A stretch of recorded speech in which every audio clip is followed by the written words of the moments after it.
'Tis the season, the most wonderful time of the year. Celebration with friends and family. It's time to pay tribute to this jolly month. So join us as we get into the Christmas spirit. You've heard of Elf on the Shelf, but this is Venom on the Shelf.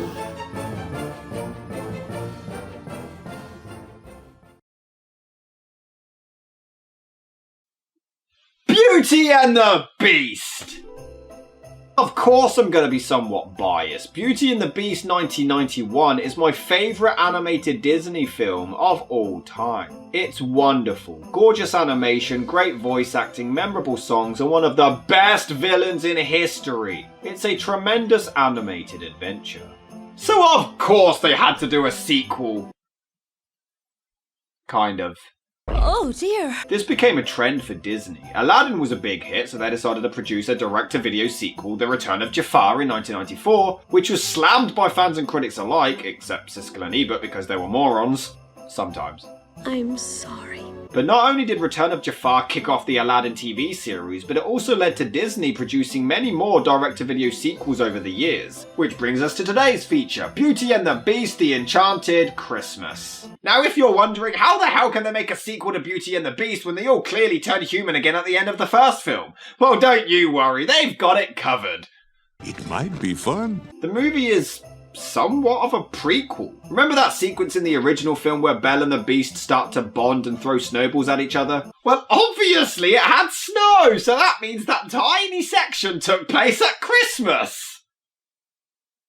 Yep, this entire movie takes place during that very short time period of the first film. I'm sure this won't cause any plot holes or continuity errors whatsoever. Absolutely. Originally, the movie was actually going to be a direct sequel, where Gaston's younger brother Avenant was going to try to avenge his death by ruining the lives of Belle and the Prince, using magic to transform him back into the Beast and framing Belle for it. This entirely changed, though some minor elements were kept in the final movie but with different characters. But weirdly enough, Avenant was the name of the antagonist in the 1946 version of the movie. Alors, cher monsieur. God, don't remind me. We need to brighten this place up. The film was released on VHS on November the 11th, 1997 and DVD on October the 13th the next year, but both versions ended up being removed and were lost until November the 12th, 2002, but it wasn't really a big hit. Most admitted that children would love it, but when compared to the original, it really isn't that good a film. Well, I'm sure I won't be biased to a sequel to my favourite animated Disney film of all time. This is Beauty and the Beast, the Enchanted Christmas. So the movie opens up with Cogsworth and Lumiere arguing over last year's Christmas. I thought last year was quite nice. Yes, well, I suppose I did manage to save Christmas. You? Well, we all know that the real one who saved Christmas was Ernest P. Worrell. And to prove their point about who did this, as if anybody gives a shit, we enter flashback mode to the previous year. I actually thought Belle was voiced by a completely different actress in this one. I wrote so many notes because a bunch of the characters sounded completely different. But then I found out that the only ones who didn't come back were Philippe, yes, the horse, and Bradley Pierce, who voiced Chip, because, well, it was 6 years later and he was now older, hitting puberty and busy filming with Robin Williams and Jim Broadbent. But Chip in this one is actually voiced by Haley Joel Osment. I see dead sequels. This is a weird addition. This organ is Forte, and he's the Beast's best friend. They planned this one out really well. Oh well, he's voiced by Tim Curry, and he is amazing. What a beautiful day it is. He's even got a flute friend who we never even see before either. This whole plan was doomed from the beginning. His entire motivation doesn't even make any sense. He's determined to get rid of Belle because he's jealous that she's stolen his BFF. No, that's actually it. That is the motivation of the villain in this film. Why not just go for the original idea? That sounded a hell of a lot cooler. This one sucks. This is much more agreeable. Now, bear in mind, this film takes place during the first movie, where Belle and the Beast were starting to bond. He was becoming more laid back and chilled. But here, they make snow angels. He can't do it right, so he flips and storms off. Why? Why can't this movie write any decent character motivations right? I hate Christmas. Ah, now we're ripping off the Grinch. Great. The music helps. Your music is the only thing that helps me forget. But only now. Not in the past or future. Just don't think about it. Belle, what's Christmas? Oh, Chip, you must know about Christmas. How the fuck does Chip not know what Christmas is? I mean, he was like 5 when he was turned into a teacup. And we later find out why the Beast hates Christmas and won't allow it. But Chip was still 5. What, he spent 5 years never having a Christmas? Man, his childhood sucked. Absolutely. So Belle sings a song about wanting to change him. It's not really catchy. It doesn't really add anything that the original didn't already do. I mean, it's okay, I guess, but you forget it as soon as it's finished. Anyway, she's wrapping him a Christmas present. Literally seconds after saying she had no idea what to get him. What are you gonna get him? I don't really know him well enough to know what he would want. The master has forbidden Christmas. Forbid Christmas? No one can forbid Christmas. Well, Boris is sure as hell gonna try. I think it's a wonderful idea. But the master doesn't want it. His castle, his rules. Except in the last movie where you all clearly did anything in your power to disobey his rules. What the hell? Did they just hire writers that didn't even bother to watch the original? Look at us, squabbling and bickering. Breaks my heart to see it does.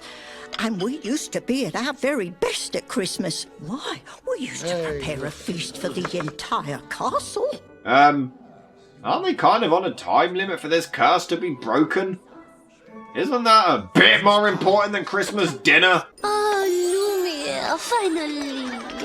I thought we were to be locked away in this dusty attic forever. Ah, Angelique, mon amour. Wait, I thought he was dating that brush. He's just as slutty as Bo Peep. Why can't Disney write faithful characters? Just as long as there's Christmas, there will be Christmas pudding. God, these songs are so boring and forgettable and lifeless. This is the problem with this film. It's not the worst, but what's even the point of it? It literally adds nothing to the original story. It's made with absolutely no purpose. But the snitch overhears their Christmas plans and rushes off to tell the Beast. I still don't get it. Why is he this angry over it? It just doesn't match his character at this point in the story. But I do love Curry's performance as Forte. He keeps twisting shit and he's a really cool villain. I mean, his motivations make no sense, but hey, Tim Curry's voice is amazing. And then we get a flashback to see more of the prince being a spoiled dickhead who never appreciated his presence. Just a reminder that he's supposed to be 11 years old here. I'm just saying. Where the hell are his parents, the little shithead?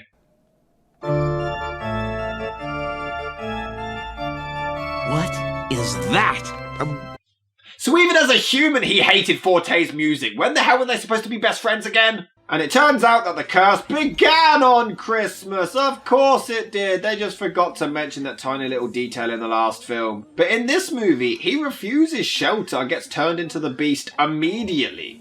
But the first movie clearly stated, And when he dismissed her again, the old woman's ugliness melted away. it doesn't cost anything to pay attention to the movie you're making a sequel for. Is she? I believe she's gone to the boiler room. Don't worry, Master. Mr. Kruger will deal with her soon enough. One log is chosen, and everyone in the house touches it and makes a Christmas wish. Wishes are stupid. Funny line for a Disney film. Poor Aladdin. You cannot possibly understand. You have no idea what it's like to lose everything. To be trapped in your own castle. To be a Prisoner? Okay, that was a nice touch. Well done. Even though it was in the original. So Belle sneaks in to deliver him a present, but wouldn't this piss him off even more? He clearly said he hates Christmas. He forbids Christmas. No Christmas. Never celebrate Christmas. And then Belle's like, have a Christmas present. And women say men never listen.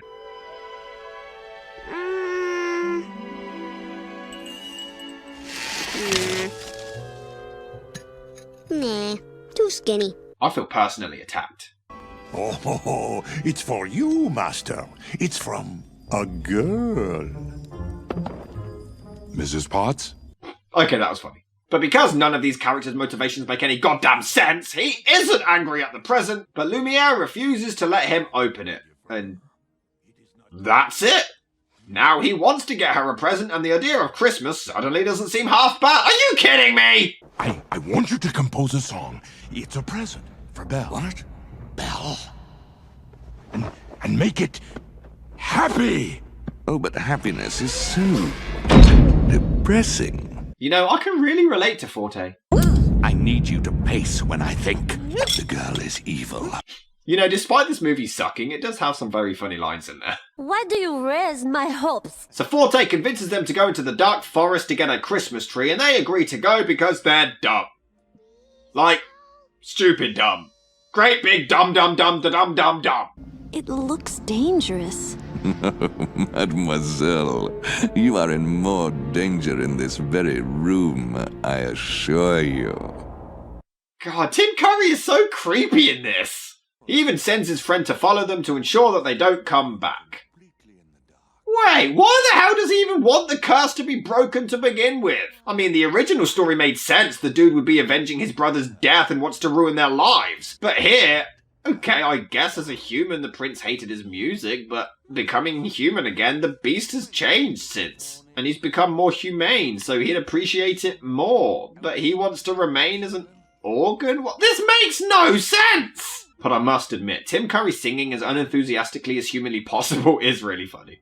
Deck the halls with boughs of holly. So the beast uses the mirror and believes that Belle has run away and becomes miserable, while Forte tries to convince him to let her go. Why does he want to be cursed? Oh well, he sings the mandatory villain song and it's so bland and boring, as hard as Tim Curry tries. Don't talk for hours, don't send flowers, don't write poems, don't sing songs and dance beneath the stars that shine above. Don't fall in love. So we can still be cursed. Seriously, is he gay for the beast? He's coming across more like a bitter ex than a jealous friend. Love takes the wildest heart and makes it tame. If you're turned on, then just turn off. Wait, what? If you're turned on, then just turn off. This is a Disney film, you sicko! So Philippe panics and breaks the ice, causing Belle to become stranded. God damn it, Philippe, you always mess everything up! She gets knocked out and begins to drown before the man himself shows up to save the day as usual. You know, considering how intense and dramatic this film is, it's a bit weird that none of the events are mentioned in the original movie, isn't it? You think it would be worth a mention? Oh no. What have I done? It's all my fault. We all share some blame, mon ami, for daring to hope for a Christmas. You are cursed! You are on a time limit and may remain furniture forever! Will you shut the fuck up about Christmas and focus on the curse already? Goodness no, sir. But he's furious at her running away, so he leaves her to rot in the dungeon forever. Which makes all of the character development in the first movie completely fucking pointless! What, so he learned to trust her, then this happened, he became a dickhead again, and then he learned to trust her again? Man, fuck this movie, bro! Why was it even made? And earlier, Mrs. Potts said, I thought last year was quite nice. how? It's fucking miserable! Oh, my dear old friend, I told you not to feel for her. Things were so much simpler before she came along. Oh, will you just blow him already? Get it over with! I'm sorry. Nothing's changed. Well, that's not true. Beauty and the Beast was good, and now it's not. Then Lumiere's side chick sings another boring, forgettable song. Man, this movie isn't even over yet, and I've forgotten every single number so far. Oh, it tears me up to see you this way, master. Why do you torment yourself? Come here and let me massage your ballsack. Destroy it. And what would smashing the rose even do? I mean, if that breaks the curse, 1, why did it take them decades to do so? And 2, it makes the entire first movie completely pointless! Ooh la la. So the Beast finally opens his present and it's a storybook about him and Belle, leading to his change of heart. Again. No, master.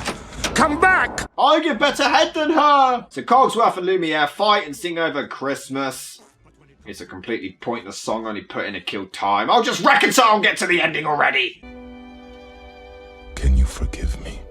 Only one more time before we decide to make a fucking Easter special! And this one takes place between Gaston's number and the whole Kill the Beast song. Alright, Forte does explain that if the curse is lifted, he'll fade into the background and he won't be as important or needed by the beast. That's the only explanation we get, but why? Why would that happen? I'm guessing him and the beast only became close after the curse was made, but why would that change if they turn human? It makes no sense. This movie sucks! What do you think you're doing? Don't you see, Fife?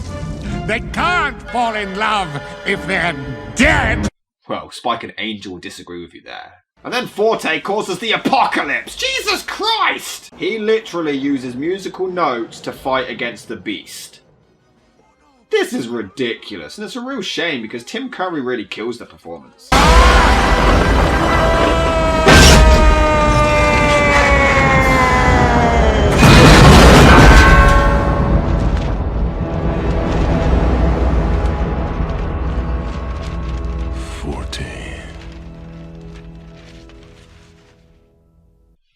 Wait, that's it? But Forte, fade to black, moving on, he's dead. Brilliant. So they briefly reenact the iconic dancing scene, but it sucks. Everything about this sucks.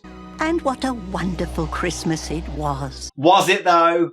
It's entirely pointless, it makes no sense, and it's just a lazy cash-in. I couldn't find out how much money it made, but it couldn't have been worth it. The animation is still solid and the voice acting's great. The cast definitely give it their all, especially Curry, but the songs are so forgettable and lifeless. The story makes no sense based on the timeline. The characters' motivations are ridiculously rushed or just as nonsensical. It just shouldn't exist. Skip it, and you'll be a lot better off.